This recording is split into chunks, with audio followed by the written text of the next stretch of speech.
एक एक्सप्रेस ट्रेनचा प्रवास कसा हेमंत नावाच्या मुलावर बेतला हे आज आपण ऐकणार आहोत. पण या कथेला सुरुवात करण्या अगोदर आपण आपल्या चॅनलला सबस्क्राईब केलं नसेल तर सबस्क्राईब करा, बेल नोटिफिकेशन दाबा. कथा कशी होती मला इंस्टाग्रामवर कळवा. अनिकेत फार खुश होता तो मुलगा. त्याने नुकताच आपली फर्स्ट इयरची एक्झाम दिली होती आणि रात्रीच्याच ट्रेननी तो आपल्या गावी पुन्हा एकदा जाणार होता. साधारण वर्षभरानंतर तो गावी जाणार होता. त्याला त्या ट्रेनबद्दल काही माहीत नव्हते, पण फक्त ऐकून होता आपल्या मित्रांकडनं. तसं तो रात्रीचा आपल्या मित्रांचा निरोप घेऊन तो स्टेशनकडे येऊ लागला. त्याने एक लोकल ट्रेन पकडली आणि एका स्थानकावर पोचला. तिथून रिक्षा करून तो मेन जंक्शन जवळ आला. पण त्यांनी पाहिले की तो स्टेशन हा अक्षरशः रिकामा होता. तिथेच असलेल्या एका टीसीला त्यांनी विचारले, अहो काका, इथून इगतपुरीला जायला ट्रेन कोणती आहे? पण त्या टीसींनी सांगितले, मुला तू उशीर केलेस, पण एक गोष्ट लक्षात ठेव, मी तुला एका ट्रेनमध्ये बसवून देईल. ती तुला इगतपुरीला नाही पोचवणार, पण हो, ती तुला तिकडेच लोकलच्या स्टेशनजवळ पोचवेल. आणि त्या हेमंतनी त्याला होकार दिला आणि हेमंत बोलला, चालेल, मला ती ट्रेन दाखवा. पण त्या टीसींनी सांगितले, पण तुला एक काम मात्र करावं लागेल. ही ट्रेन रात्रीची 3 वाजता साधारण एका स्टेशनवर थांबेल. तू चुकूनही बाहेर बघू नको आणि हो, खाली उतरू तर बिलकुल नको. हेमंतलाही आश्चर्य वाटले आणि त्यांनी सांगितले, अहो असं का? काय आहे तिकडे? पण त्या टीसींनी रागात सांगितले, हे बघ, तुला घाई आहे म्हणून मी तुला सोडतोय, नाहीतर पुन्हा असे प्रश्न विचारू नको. लगबगीने त्यांनी त्याला त्या ट्रेनमध्ये बसवले. हेमंतही त्या ट्रेनमध्ये बसला. हेमंत फार आनंदी होता. आपल्या आईबाबांना कळवले आणि ट्रेनचा तो प्रवास सुरू झाला. साधारण ट्रेनने रात्रीच्या 12:30-1च्या दरम्यान चांगलाच वेग धरला होता. त्याने आजूबाजूला पाहिले, पण पूर्ण डबा हा रिकामा होता. तिकडे कदाचित हे माणसं नव्हतेच त्या ट्रेनमध्ये, अशी अवस्था होती. बाहेरून येणारा तो थंड वारा आणि ट्रेनचा तो मस्त आवाज, तो याचा फक्त आनंद घेत होता. कळत न कळत त्याच्या पापण्या हे बंद होऊ लागल्या आणि क्षणभरातच त्याला काहीतरी समोर चमकताना दिसले आणि त्यांनी पाहिले की त्याच्या समोर किमान एक 80 वर्षाची म्हातारी येऊन बसली होती. तो बघून जोरात किंचाळणार, पण समोरच्याच त्या आजीने सांगितले, ए बाळा, काळजी करू नको रे, मी तुला लांबूनच बघितलं आणि इथे येऊन बसली. तसे या डम्यामध्ये आपण फक्त दोघंच आहोत. असं बोलताच ते एक हास्य देऊ लागले आणि हेमंतलाही हायसं वाटलं. पण हेमंतनी पाहिलं की त्या आजीच्या शरीरावर चक्क दागदागिने होते. तिने केस आपले बांधले होते आणि हातात एक छोटीशी काठी होती, ज्याच्या सहाऱ्याने ती वाकून त्याला पकडलेले होते. आणि त्या आजीने प्रश्न केला, बरं तुला कुठे जायचंय? आणि हेमंतने सांगितले तशी ती आजी बोलू लागली, तसं या ट्रेनमध्ये जास्त गर्दीच नसते, आज तू भेटलास. आणि हेमंतने विचारले, म्हणजे? तशी ती आजी बोलू लागली, काही नाही, आता या प्रवासाचा आनंद घे. कदाचित कधी कधी आपला प्रवास शेवटी ठरतो.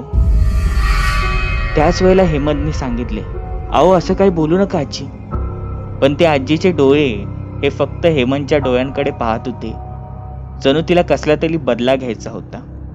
होते नव्हते तेवढे सगळे दिवे हे बंद आणि चालू होऊ लागले.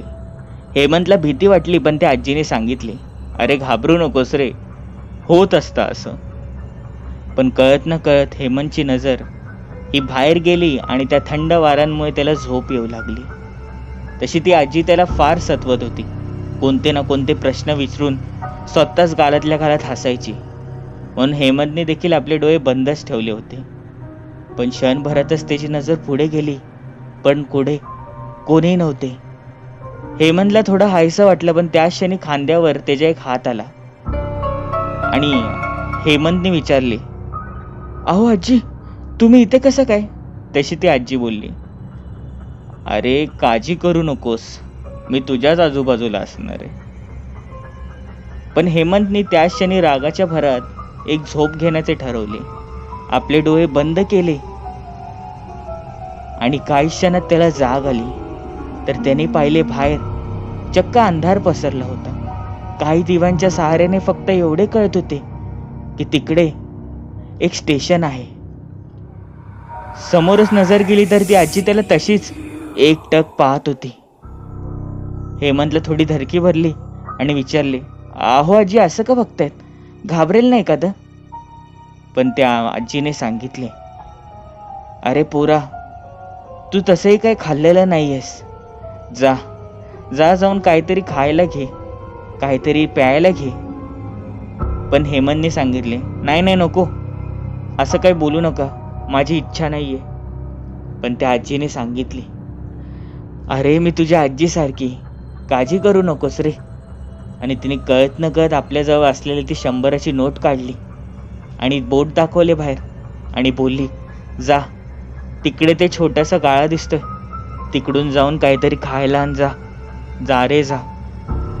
एवढ्या मायेच्या आशामुळे हेमंतलाही ते भारावले आणि तो तसाच बाहेर जाऊ लागला.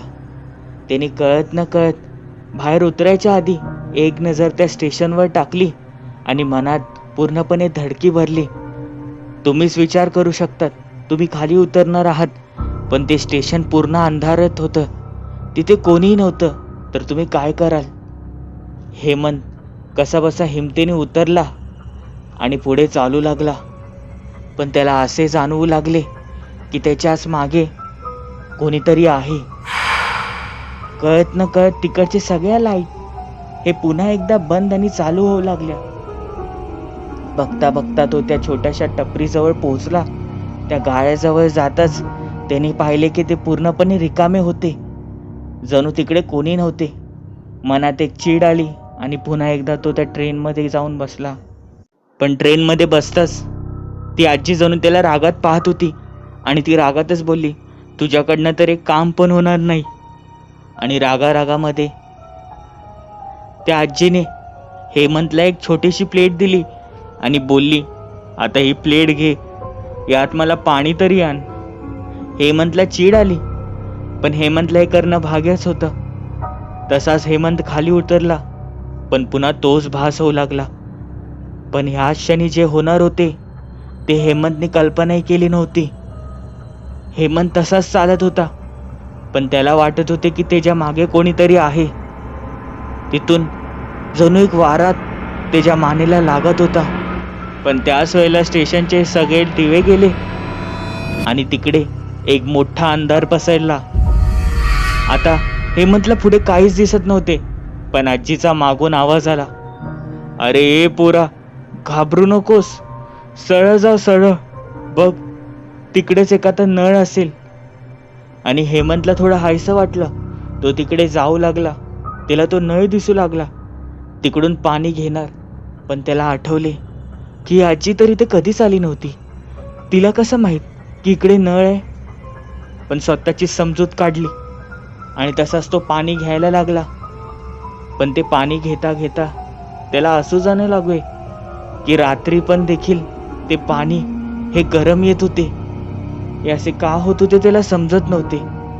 कळत न कळत त्या पाण्याजवळ त्याने त्याचा हात नेला आणि त्यांनी पाहिले की ते पाणी नव्हतेच.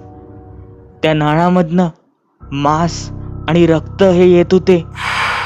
तो जोरात किंचाळला. आपली नजर मागे टाकली आणि त्यांनी पाहिले की त्याच्या मागे तीच आजी उभी होती. त्या आजीने हेमंतला प्रश्न केला, "काय रे, काय झालं?" आणि हेमंतने सगळं झालेला प्रकार सांगितला. आणि ती आजी बोलली, "काय रे, तू एवढ्याला घाबरतो? आता तू ह्याला काय करशील?" आणि त्याच वेळेला आजीने तिचे ते भयंकर रूप दाखवले. आजीचा तो आधी सुरतुरा पडलेला चेहरा आता अजून भयंकर वाटू लागला होता. ती इंच आणि इंच ही मोठी होत लागली होती. तिचे ते केस हे लाल पडू लागले होते आणि गळू लागले होते. शरीरातून अचानकपणे सगळीकडून रक्तप्रवाह हा सुरू झाला होता. तिचे ते तोंड जणू त्यातून आता रक्तांच्या उलट्या चालू झाल्या होत्या आणि ती हळूहळू करून हेमंतच्या दिशेला येऊ लागली होती. पण तिचे ते मोठे होणे काही थांबत नव्हते. हेमंतला आठवले की त्या टीसीने सांगितले होते की रात्री 3च्या दरम्यान तू स्टेशन आला तरी तिथे थांबू नकोस. हेमंतला त्याची चूक कळाली होती. आपली नजर ही त्याच मोबाईलमध्ये टाकली त्याच्या आणि पाहिले की तेव्हा 3च वाजले होते. पण त्याचे दुर्दैवच, ट्रेनचा आवाज, तो हॉर्न कानात ऐकू आला आणि हेमंतनी नजर मागे टाकली. तो पळणार, पण त्या क्षणी ती म्हातारी हेमंतच्या खांद्यावर येऊन बसली. हेमंतला आता धावणे हे शक्य नव्हते, पण त्यांनी प्रयत्न केला. पण त्याच्या डोळ्यात देखत ती ट्रेन जाऊ लागली होती. पण कसेबसे तिने त्या म्हातारीला हे लांब केले आणि ट्रेनचा तो शेवटचा डबा पकडण्यासाठी धावू लागला. पण ते आता शक्य नव्हते. त्याने त्याचा एक पाय हा त्या ट्रेनच्या डब्यामध्ये टाकला होता. पण बघता बघता आता उशीर झाला होता. पुढून एक खांब आला आणि हेमंतचा धक्का त्याला लागून तो खाली पडला. ए मुला, उठ उठ रे. हेमंतला जाग आली. त्याने त्याचे डोळे उघडले आणि इकडे तिकडे बघू लागला. ती शांतता त्या स्टेशनवर तशीच होती. जेमतेम एक दिवा तिकडे होता, तेजास खाली हेमंत. आणि हेमंत विचारू लागला, काय रे, मी इथे कसं काय आलो? पण जणू तो 30 वर्षाचा मुलगा बोलू लागला. कसं काय म्हणजे? तुला माहित नाही का, या स्टेशनवर भूताटकीचे प्रकार घडतात. आणि हेमंत बोलला, काय? आणि त्या मुलाने सांगू लागले, साधारण असे बोलतात की इकडून एक ट्रेन जात होती. ती ट्रेन जणू मोकळीच होती. पण या स्टेशनवर येताच त्या ट्रेनमध्ये बसलेल्या एका आजी आणि त्याच्या 30 वर्षाच्या नातूंवर चोरांनी प्रहार केला. त्या आजीने ते सगळे सोनं घेतले आणि हो, त्यांना या स्टेशनवर आणि प्लॅटफॉर्मवर आणले. त्यानंतर इकडेच त्यांना जीवे मारले आणि त्यांचे ते प्रेत हे इकडेच पटरींवर फेकले. नंतर ट्रेन येताच त्यांच्या त्या प्रेताचे तुकडे तुकडे झाले. आता असं बोलतात की त्यांचा आजी आणि नातवाचं प्रेत हे इकडेच कुठेतरी दफन केलेलं आहे त्या चोरांनी. पण त्यांची ती आत्मा, तिने त्यांचा बदला घेतला. पण त्यानंतर ती रात्री ट्रेन 3 वाजता इथे थांबते खरी, पण इथे कोणी उतरत नाही. आणि हळूहळू करून या स्टेशनच्या आजूबाजूचे सगळे रहिवासी हे सोडून गेले, कारण की त्यांना हसण्याचा भास येत होता. आणि काही जणांना तर अक्षरशः स्टेशनच्या लांबूनच ते नातू आणि आजी हे दिसत होते. पण नंतर हेमंतनी प्रश्न केला, पण मला एक सांगा ना, एवढ्या रात्रीचं तुम्ही कसं काय आतमध्ये आलात? तुम्हाला नाही का भीती वाटली? आणि त्या मुलाने हसत हसत प्रश्न केला, या स्टेशनच्या आजूबाजूला कुठला मनुष्य फिरकत देखील नाही, आणि मी या रात्री तुझ्याजवळ कसा आलो हे विचारतोयस? तो नातू मीच तर होतो. आणि मागून त्या म्हातारीने एक आवाज दिला, ए बाळा, आता या शरीराचं काय करायचं? हेमंतने आपली नजर त्या पटरीवर टाकली. तिकडे आजी होती आणि तिने तिकडे एक प्रेत पाहिले. ते प्रेत हेमंतचेच होते. आता हेमंत देखील त्यांच्यावर तिथेच आयुष्यभर राहणार होता. ही कथा तुम्हाला कशी वाटली? आवडली असेल लाईक, नसेल आवडली डिसलाईक. तुमचे कथा अनुभव असतील तर मला डिस्क्रिप्शनमध्ये दिलेल्या मेल आय डीवर सांगू शकतात किंवा इंस्टाग्रामवर तुम्ही सांगू शकता ideastages.story. चॅनलला लाईक आणि सबस्क्राईब करायला विसरू नका. बेल नोटिफिकेशन नक्की दाबा. भेटूया पुढील भागांमध्ये.